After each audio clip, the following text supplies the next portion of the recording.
Is Buckingham Palace finally ready for a reckoning over the births of Meghan Markle's two children, Archie and Lily? So she had to accept, that the things would be happening on a national level. And that's what the royal family has to accept as well. And most of them understand that. And so you make announcements. You tell people, the child's going to be born. You tell them where it's going to be born. You tell them when it was born. You show the child at a certain point. You tell us who the godparents are going to be. And we all enjoy this. And we're very much then, we, the general public, very much on the side of the person doing that and sort of enjoying it because they are a family at the centre of the nation. And that's all part of it. So to deny us that, I think, was sort of, kicking in causing trouble and showing she was going to do it her way. And that's when things began to go wrong. Hugo Vickers, 40 years writing about the royal family, captain of the lay stewards at St. George's Chapel, went on camera on the 13th of May and said it out loud. Not a tabloid blogger, not an anonymous source.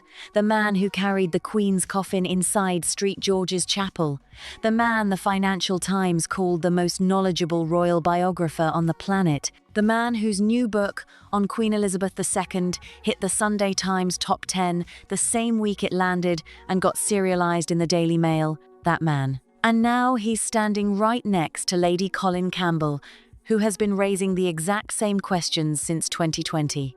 She's the only woman, as far as I know, if you look at the timeline, who gave birth and then subsequently went into labour later in the day. 6 years of people saying the loose cannon says this. Ignore her. 6 years. And now a man who reads at royal services has said the same thing on the record and meant every single word. Today's video breaks down exactly what Vickers said, what he wouldn't say, what's quietly sitting inside his new book making its way across Commonwealth bookshelves, and one small but critical documentary detail at Buckingham Palace forecourt that makes all of this matter. Days ago, we walked through Tom Bower's 6 versions of Archie's birth. Today is the establishment voice. Different historian, same conclusion. Vickers didn't show up to talk about Archie. He went to promote his new biography, Queen Elizabeth II, a personal history published by Hodder on the 9th of April, 672 pages, 40 years of personal knowledge of the late Queen. A book The Telegraph gave 5 stars. A book the Financial Times reviewed with a line that has followed him onto every chat show in Britain. But somewhere in that interview, the conversation turned to Meghan, as it always does, and Vickers' carefully measured language stepped right out of the book and into the moment. He said the Archie birth was crazy business. Meghan at the Albert Hall. How many weeks pregnant was she supposed to be? Was it about 8 weeks? And she looks as if she's at least 5 months pregnant. He said she was the only woman he knew of on the timeline she gave who appeared to have given birth and then gone into labour later the same day. He said the obstetrician was never named, the godparents were never named, and that the secrecy itself was the part he simply could not square. Now, the timeline detail isn't new. Vickers said the same thing to The Sun back in October 2024 longer interview.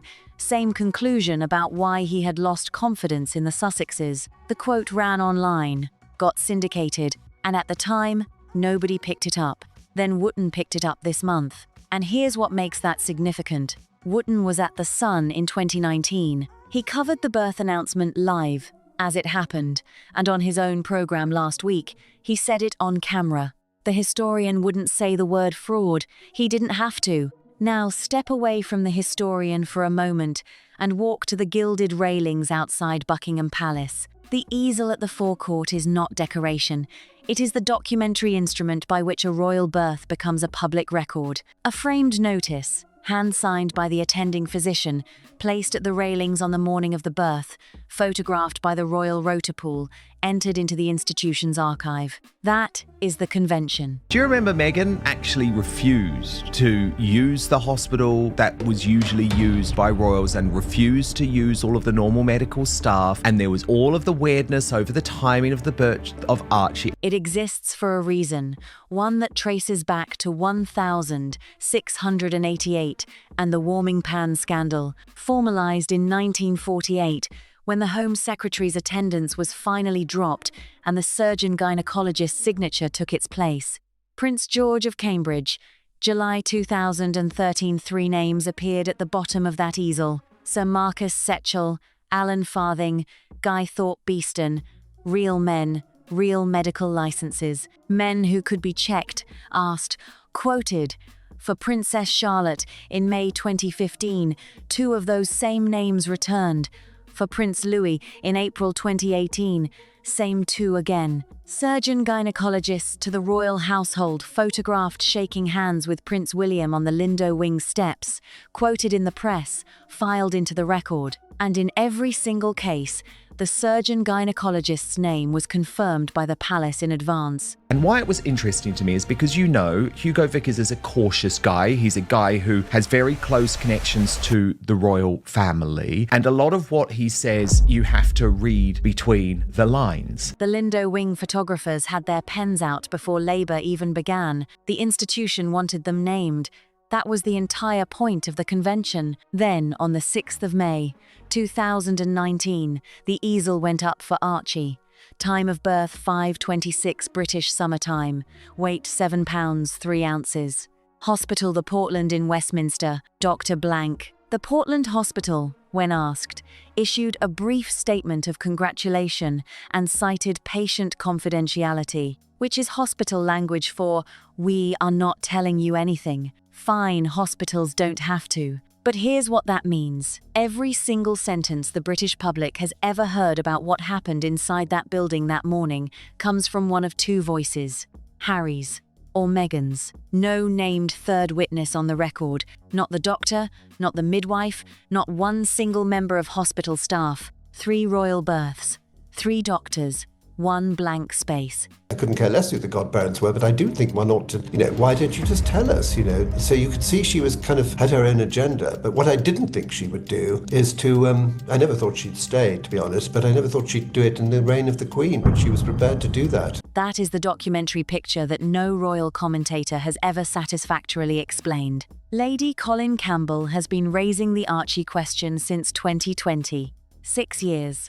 Hundreds of hours of long-form content. She has done it from her Castle Goring office, in front of the bookshelves carrying the 7 biographies she has published since 1992, including her 2020 book, Meghan and Harry, The Real Story, expanded by Pegasus in 2022. She has been the most cited single voice raising timeline questions about Archie, and she has paid for it in column inches and public exposure. And before anyone says, wait, isn't Lady Colin Campbell the one with the complicated history on this subject? Hold on, because the question was never whether Lady C said this. The question is whether Hugo Vickers said it, and he did on camera, to a journalist, while promoting a Sunday Times top 10 book. The historian who reads at services in St. George's Chapel just confirmed the exact question the controversial aristocrat has been asking for 6 years. This is no longer Lady C's case alone, this is the establishment's case now. The day after Vickers' interview went up, Lady C herself appeared on the same program. Wooten played her the Vickers timeline quote. Again, I was at The Sun at the time, and I posed a whole load of questions to her team, her communications team, and it never made any sense. They lied. They lied about time. They lied about the location. It was so weird. And she did something she rarely does. She slowed down. She knows exactly what Vickers represents and what she represents. He has institutional positions to lose. She lost hers back in 1975, and on this one question, after 6 years, they have ended up in the exact same place. She went further than Vickers did. She used a much bigger word. Lady C called what she has been describing for 6 years a scandal of an order she compared to the great frauds of royal history. Lady C named it. Vickers wouldn't. But both said the same thing, the timeline is wrong. Now the book itself is the wider story. Queen Elizabeth II, a personal history, 672 pages, published by Hodder, serialized in the Daily Mail in early April. The work of a man who first met the late Queen in 1968 and attended her on more than 40 private occasions inside St. George's Chapel. The Sussex chapter became the centerpiece of the Telegraph Review and the Hello magazine front page.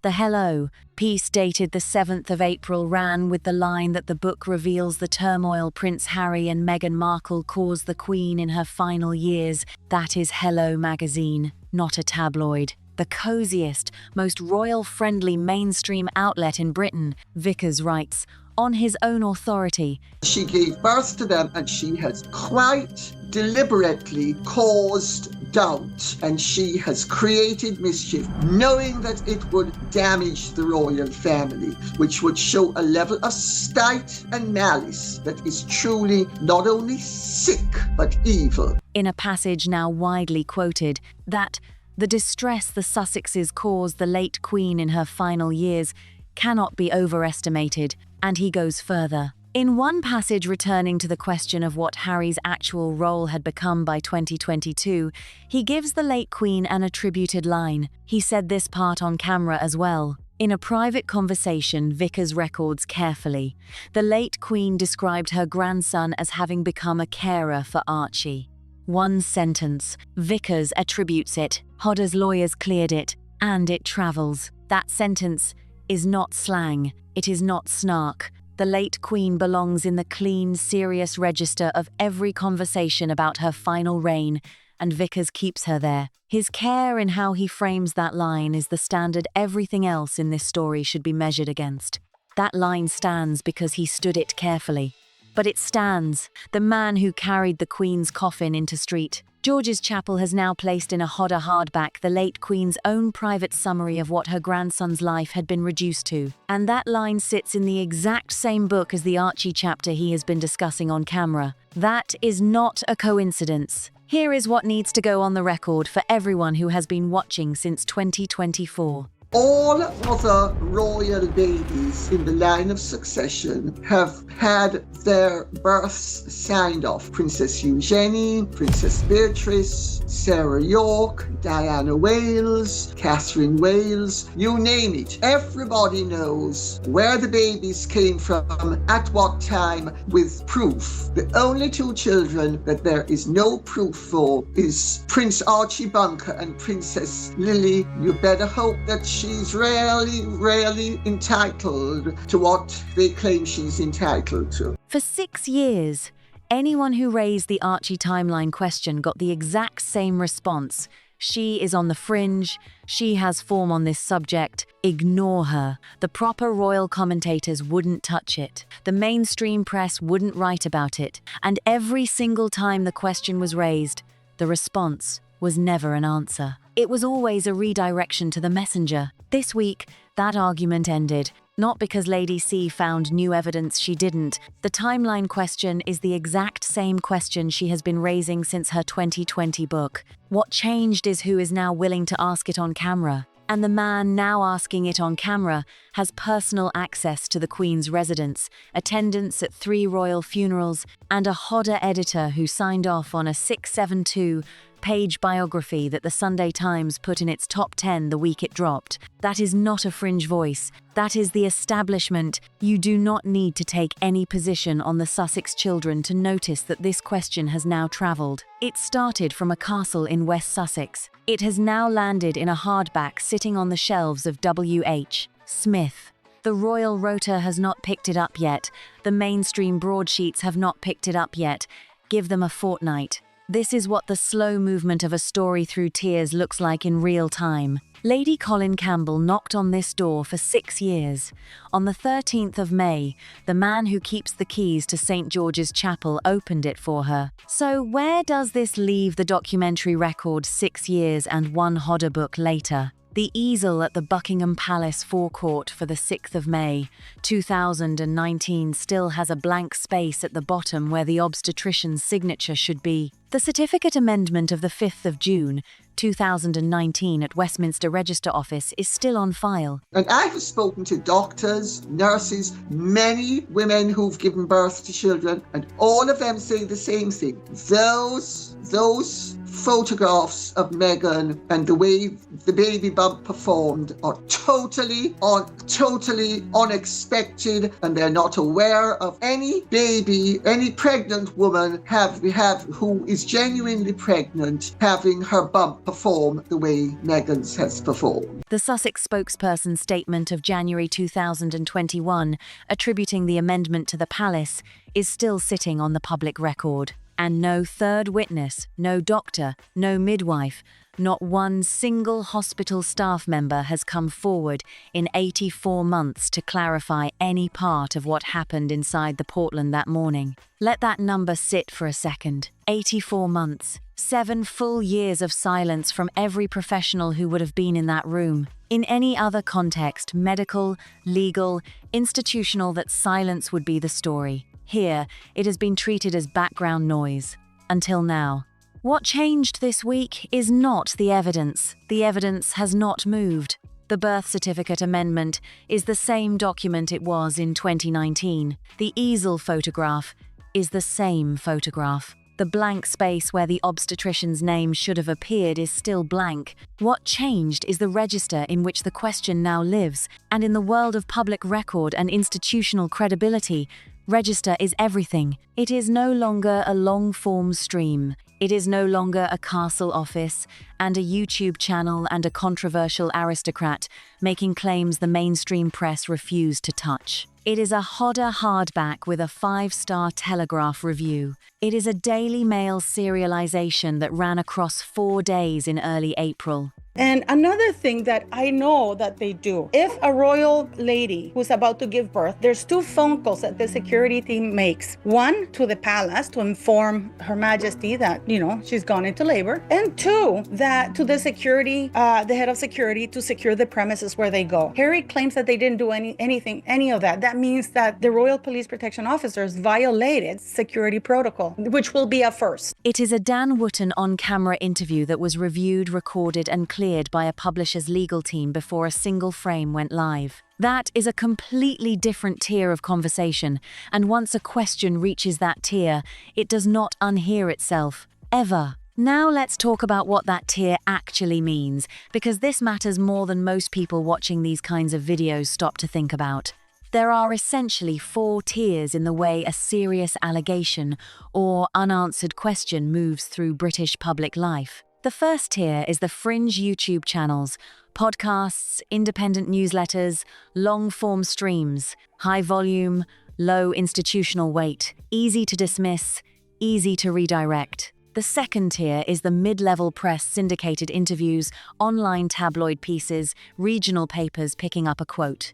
Slightly harder to ignore, but still dismissible if the original source is controversial enough. The third tier is where things get serious broadsheet reviews, publisher-cleared biographies, serializations in national newspapers with editorial oversight. And the fourth tier is the one nobody comes back from parliamentary record, legal proceedings, official inquiry. Hugo Vickers just moved this question from Tier 1 to Tier 3 in one interview, on camera. It's a matter of responsibility, and I suspect it's such a hot potato that I suspect the resolution will be down the line when Harry and those children will be removed entirely from various situations and positions. That, I think, is going to be the neatest, cleanest way of resolving something rather than any confirmation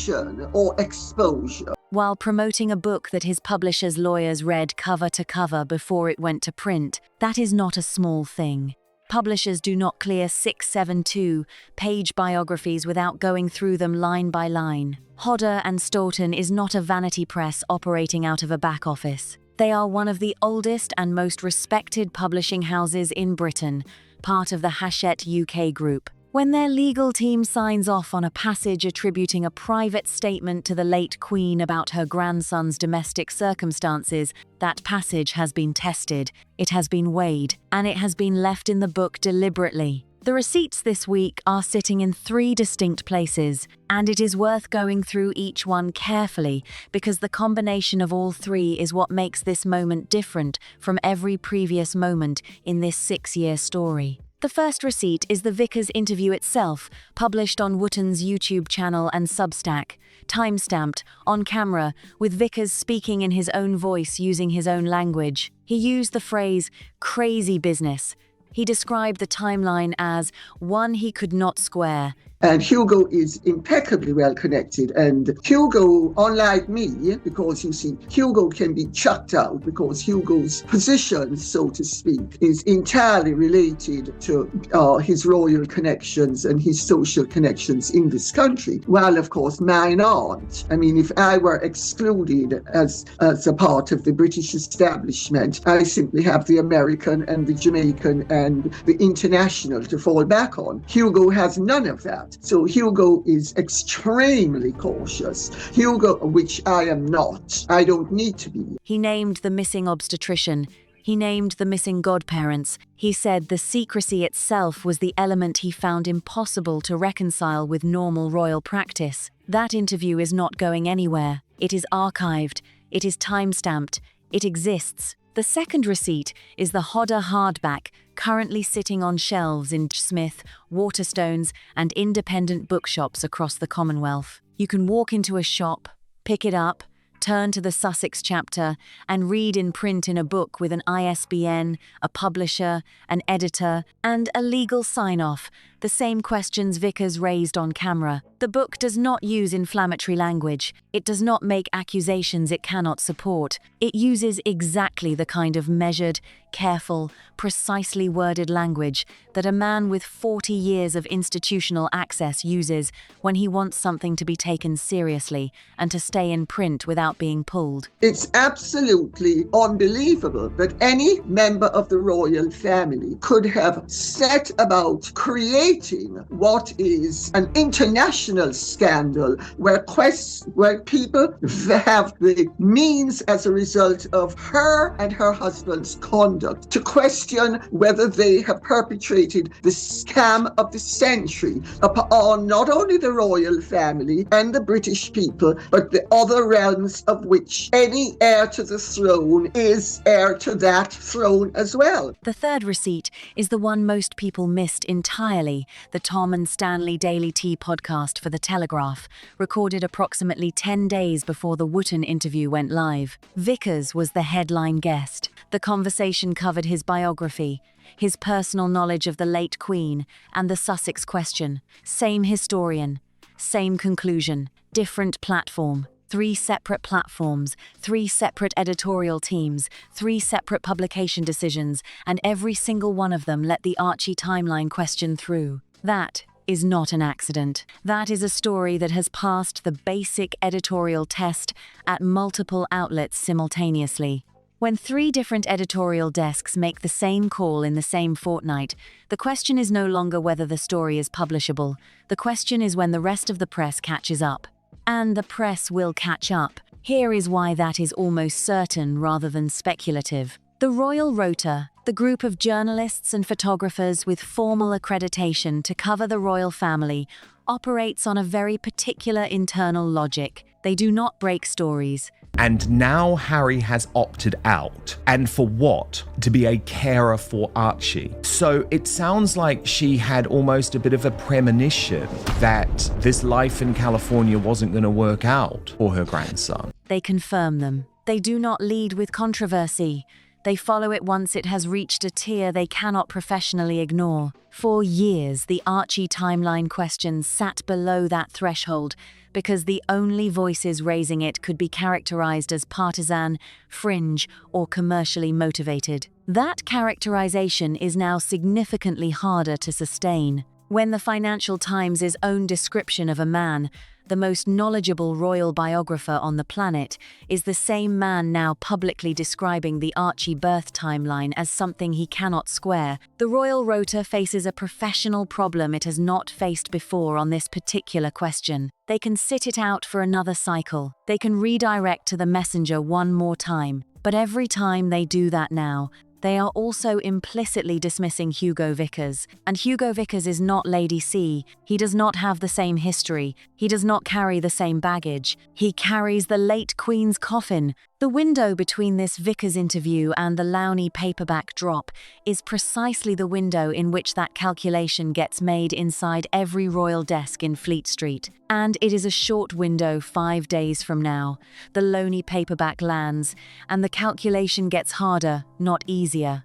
Andrew Lownie is the second historian in this story, and his entry into this fortnight is not coincidental timing. His last book, the one that hit #1 on the Sunday Times bestseller list last August, was a deep institutional investigation into the House of York, the kind of book that takes years to report, involves primary sources inside the palace structure, and goes through the same kind of legal scrutiny that Vickers' book went through at Hodder. Arms. And also, why is the belly several shades browner than anywhere else? It's not supposed to be browner. Lownie himself has described the new material in the paperback edition as sensational. That is his word. A historian who spent years inside the documentary record of the House of York, calling his own new chapter sensational, is not using that word carelessly. What Lownie represents in this story is the second data point. Vickers is the first establishment historian to put the Archie question into a publisher-cleared hardback while simultaneously raising it on camera. If Lownie's paperback contains material that intersects with the same questions,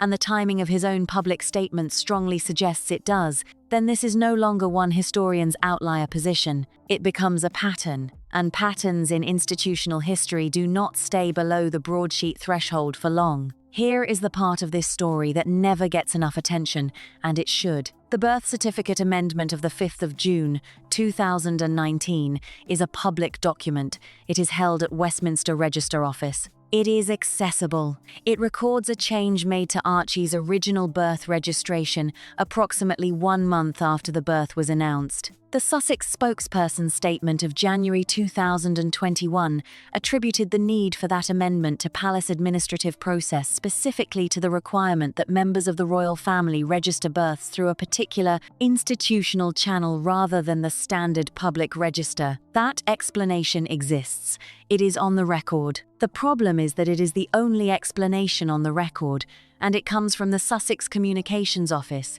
the same office that managed every other piece of public information about the birth. No independent institutional voice has ever confirmed it. No registrar has commented. No palace official outside the Sussex orbit has gone on record to say, yes, this is standard practice, this is why it happened, this is the procedural explanation. The explanation is there. The corroboration is not. And in a story where the documentary convention that has existed since 1948 was departed from in one specific case, where the surgeon gynecologist's name that appeared on 3 previous royal birth announcements did not appear on the 4th, the absence of independent corroboration for the one available explanation is not a minor footnote. It is the center of the question. This is the part where it is worth stepping back and being precise about what is actually being claimed and what is not, because precision matters enormously in a story this sensitive. Nobody in the Vickers interview made a specific legal allegation. Vickers did not use the word fraud. He did not make a claim about what he believes happened inside the Portland on the 6th of May, 2019. What he said carefully, measuredly, in the language of a man who has spent 40 years navigating institutional sensitivities, is that the timeline, as publicly stated, does not work, that the secrecy surrounding the birth is inconsistent with royal convention, and that the missing obstetrician and the missing godparents are facts he cannot square with normal practice. That is what he said. Nothing more and nothing less. Lady C went further. She used the word scandal. She invoked the great frauds of royal history. She named it in terms Vickers would not use. And the interesting thing about that gap between what Vickers said and what Lady C said is that both of them are now pointing at exactly the same documented anomalies. The language is different. The institutional weight behind each voice is different. The conclusion is the same, that Convergence, a cautious establishment historian and a long-standing controversial voice arriving independently at the same documented questions, is the actual story of this week, not the specific claims. The convergence itself. Because convergence of that kind, across that gap of institutional credibility, is how questions that have lived in Tier 1 for 6 years begin their final move toward Tier 3 and beyond. Now, let's talk about what comes next, because this story has a very clear next chapter, and the timeline on it is specific. The Lownie paperback drops on the 21st of May, 5 days from the recording of this video. Whatever sensational new material means in Lownie's own description of his own chapter, it will be in bookshops and on Kindles before the end of the week. If that material intersects with the Archie question, if it adds a second historian's documented research to the same set of anomalies Vickers has now publicly flagged, then the royal rotor's calculation changes. Overnight. The broadsheets are watching. They are always watching. What they are waiting for is the moment when the cost of not covering a story exceeds the cost of covering it. Right now, the cost of covering the Archie timeline question still carries reputational risk for any royal desk that has spent years treating it as fringe. But that calculus shifts with every additional establishment voice that goes on record. Vickers is 1. If Lownie is 2, the math changes. And if the royal rotor sits on both, they risk being the last people in Britain to acknowledge a question that 2 Sunday Times top 10 historians have now put into publisher-cleared print. Give the broadsheets a fortnight after the Lownie drop. That is the honest assessment based on how this tier movement has worked in every previous major royal story of the last decade. The question does not announce itself on the front page of the Times. It appears first in a column, then a podcast, then a weekend feature, then a news story. The slow creep is the mechanism, and right now, that mechanism is already moving. For everyone who has been watching this story since before it was a story, since it was just Lady C in a Castle Goring office, asking questions nobody in the mainstream would touch this week, is the moment the ground shifted. Not because anything new was discovered. The documents are the same documents. The timeline is the same timeline. The blank space on the easel is the same blank space it has been since the 6th of May, 2019. What shifted is the weight of the voice asking the question, and in the world of institutional credibility, weight of voice is not a trivial detail. It is the entire mechanism by which a question moves from being dismissible to being undismissible. Lady Colin Campbell knocked on this door for 6 years. She knocked consistently, loudly, with receipts in her hand, from a chair in front of 7 published biographies. And for 6 years the response was not engagement with the documents. It was dismissal of the messenger. On the 13th of May, the man who keeps the keys to St. George's Chapel opened that door. He did it in measured language, on camera, with a publisher's legal team already having cleared the same questions in print. He did it while sitting on a Sunday Times top 10 biography and a Financial Times endorsement that called him the most knowledgeable royal biographer on the planet. And he did it knowing exactly what he was doing, because a man with 40 years of institutional access does not accidentally say, "Crazy business is on camera," about a royal birth timeline. The centre has moved. The papers have not announced it yet. But the centre has moved. So where does the documentary record actually stand right now? 6 years, 1 Hodder hardback, 1 certificate amendment, and 1 blank easel space later. The easel at Buckingham Palace forecourt for the 6th of May, 2019, still carries that blank space where the obstetrician's signature should be. The certificate amendment of the 5th of June, 2019 is still on file at Westminster Register Office, with 1 official explanation and 0 independent corroboration. The Sussex spokesperson's statement of January 2021 is still the only institutional voice that has ever attempted to explain the amendment. And 84 months after the birth was announced, not one medical professional who was present that morning has stepped forward, been named, or been quoted. That is the documentary picture. It has not changed. What has changed is who is now describing it out loud and from what platform, with what institutional weight, with what legal clearance behind them. The question has not changed. The tier it lives in has. We will be back here the moment the Lownie chapter lands, because if this week was the opening of the door, next week may be the moment it swings all the way open, and when it does, you will want to have seen this video first, so you understand exactly how this story travelled from a castle in West Sussex to the shelves of every Smith in Britain. Now drop your verdict in the comments right now. Has the establishment finally caught up with what Lady Colin Campbell has been saying for 6 years? Or is the Vickers interview a one-off that the royal rotor will quietly bury? Every single comment gets read, and the comments on this one are going to be something else entirely. If this video brought you the receipts, hit that like button.